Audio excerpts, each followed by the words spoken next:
नागपूरमध्ये सुद्धा मतदानाला सुरुवात झालेली आहे। सर्वाधिक नगरपंचायती नगरपरिषद नागपुरात आहेत आणि या ठिकाणी मतदानाला सुरुवात झालेली आहे। उपराजधानी नागपूरमध्ये आपण बघतोय मतदानासाठी तिथले नागरिक सज्ज झालेले आहेत, रांगा देखील लागलेल्या आहेत। मतदानाचे जे कार्ड्स आहेत ते घेऊन इथे आलेले आहे। आपण काही जणांकडून जाणून घेऊ की कशा पद्धतीने एवढ्या सगळे मतदान करतात। तुम्ही सकाळी आले दादा मतदान?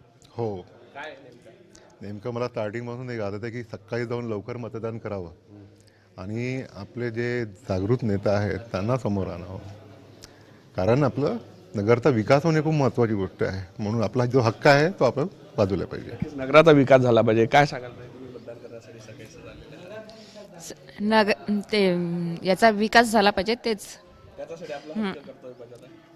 नक्कीच आपल्यापाशी अनेक खरं तर जे आहे मतदान करण्यासाठी सकाळपासूनच रांगा लावलेल्या वयोवृद्ध काका सुद्धा आले। काय काका सकाळी आता बाकीचे कामं करायला मोकळं लवकर मतदान केलं तर बाकीचे कामं मोकळे होऊन जातात।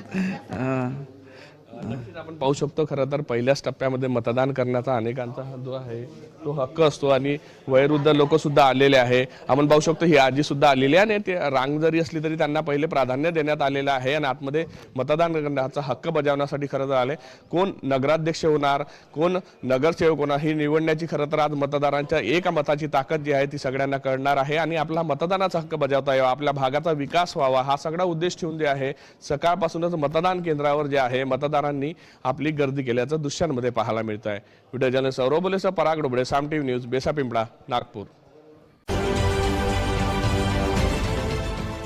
देश विदेशातील प्रत्येक घडामोडींचे लाईव्ह अपडेट मिळवण्यासाठी आता साम टीव्हीच्या सर्व सोशल मीडिया प्लॅटफॉर्मला लाईक, फॉलो आणि सबस्क्राईब करा।